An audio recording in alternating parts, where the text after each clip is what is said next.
இந்த சம்மர் சீசன்ல எப்பவுமே கொஞ்சம் திருட்டுகள் அதிகம் தான் நடக்கும். அதுக்கு ஏற்ற மாதிரி நம்ம கூடுதலாக நைட் ரவுண்ட் ஆஃபீஸர்ஸ் போடுவோம். சம்மர் சீசன் பொதுமக்களுக்குத்தான் குழந்தை குட்டிகளோடு உலா செல்லும் நேரம். ஆனால் திருடர்களுக்கு அப்போதுதான் சரியான சீசன் என மாவட்ட எஸ்பி டோங்கரே பிரவீன் உமேஷே சொல்ல 100% சரிதான் என்பதைப் போல சிவகங்கை மாவட்டத்தில் டேரா போட்டு 2 நாட்களில் 9 இடங்களில் ஹெவியாக தங்கள் கைவண்ணத்தை காட்டியுள்ளனர் கை தேர்ந்த கொள்ளையர்கள். சிவகங்கை கீழக்கண்டணியில் உள்ள தொடக்க வேளாண் கூட்டுறவு கடன் சங்க கட்டடத்தின் பூட்டை உடைத்தும் இரும்பு கேட்டை நெளித்தும் உள்ளே நுழைந்த மர்ம நபர்கள் அங்கு பொருத்தப்பட்டிருந்த கேமராக்களின் இணைப்புகளை துண்டித்துவிட்டு கொள்ளை முயற்சியில் ஈடுபட்டனர். அப்போது அங்குள்ள லாக்கரின் அலாரம் பளீரென ஒலிக்க கொள்ளையர்கள் ஓட்டம் பிடித்துள்ளனர். இதனால் 4 கிலோ மதிப்புடைய தங்கம் நல்ல வேளை தப்பியது.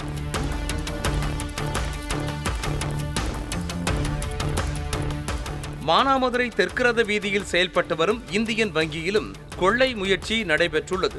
அதிகாலை 3:18 மணியளவில் வங்கியின் முன்பக்க கேட்டில் தொங்கிக் கொண்டிருந்த பூட்டிற்குள் வெடிமருந்து பொருட்களை செலுத்தி தீயை பற்ற வைத்து பூட்டை உடைத்து லுங்கி கட்டிய மர்ம நபர் உள்ளே நுழைய முடியாததால் மாடிப்படி ஓரத்தில் உள்ள ஜன்னல் கம்பிகளை வளைத்து அதன் வழியாக உள்ளே சென்றிருக்கிறார். பின்னர் லாக்கர் பக்கம் சென்று முடிந்தவரை முழு முயற்சியை போட்டும் லாக்கரை உடைக்க முடியாததால் அதில் இருந்த கோடிக்கணக்கான பணம் மற்றும் கிலோ கணக்கிலான நகைகள் தப்பியுள்ளன. சென்னை சவுகார்பேட்டையில் 80 சவரன் தங்க நகைகள் மற்றும் 7 கிலோ வெள்ளிக்கட்டியை வாங்கிக் கொண்டு காரைக்குடி 5 விளக்கு பகுதியில் உள்ள தனது வீட்டிற்கு நடந்து சென்று கொண்டிருந்தார் நகை வியாபாரி சரவணன். அப்போது மாஸ்க் மற்றும் ஹெல்மெட் அணிந்தபடி 3 பைக்குகளில் அவரை பின்தொடர்ந்து வந்த மர்ம கும்பல் பட்டாக்கத்தியை காட்டி மிரட்டி நகைகள் மற்றும் வெள்ளியை பறித்து சென்றனர்.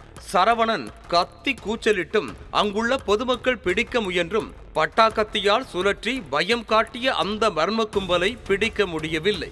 இது தொடர்பான சிசிடிவி காட்சி வெளியாகி இருக்கும் நிலையில் 6 பேர் கொண்ட மர்ம கும்பலை போலீசார் தேடி வருகின்றனர். கடந்த 2 நாட்களுக்கு முன்பாக காரைக்குடி 100 அடி சாலையில் நடந்து சென்று கொண்டிருந்த ஐடி ஊழியர் வெங்கடாச்சலம் என்பவரிடம் லேப்டாப் மற்றும் 1,50,000 ரூபாயை இதே மர்ம கும்பல் தான் பறித்து சென்றது என்பதும் குறிப்பிடத்தக்கது. சிவகங்கை மேலூர் சாலை கலைமகள் நகரில் உள்ள குமாரப்பட்டி ஊராட்சி மன்ற தலைவி சூரியகலா வீட்டில் 12 சவரன் நகைகளை கொள்ளையடித்த கொள்ளையர்கள் சூரியகலா வீட்டின் அருகே உள்ள சங்கீதா மற்றும் பிரியா ஆகிய இருவருடைய வீடுகளிலும் நகைகளை கொள்ளையடித்து சென்றனர். சங்கீதா மற்றும் பிரியா ஆகிய இருவருடைய கணவர்களும் வெளிநாட்டில் பணிபுரிந்து வருகின்றனர்.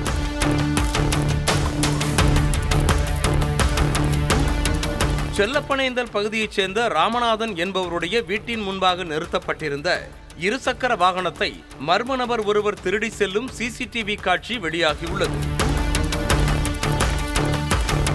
கோடை விடுமுறையை விட்டால் அடுத்து ஆட்கள் நடமாட்டமும் அதிகமாகும், வீடுகளின் வெளியே தொங்கும் பூட்டும் குறைந்து போய்விடும் என்பதால் தான் சம்மர் சீசனில் திருடர்கள் வெறி கொண்டு வேட்டை ஆடுகிறார்களாம் என கூறும் மாவட்ட எஸ்பி டோங்கரே பிரவீன் உமேஷ் இரவு நேர ரோந்து பணியை அதிகப்படுத்த உள்ளதாக தெரிவித்திருக்கிறார். செய்திகளை உடனுக்குடனும் துல்லியமாகவும் தெரிந்து கொள்ள சப்ஸ்கிரைப் பண்ணுங்க.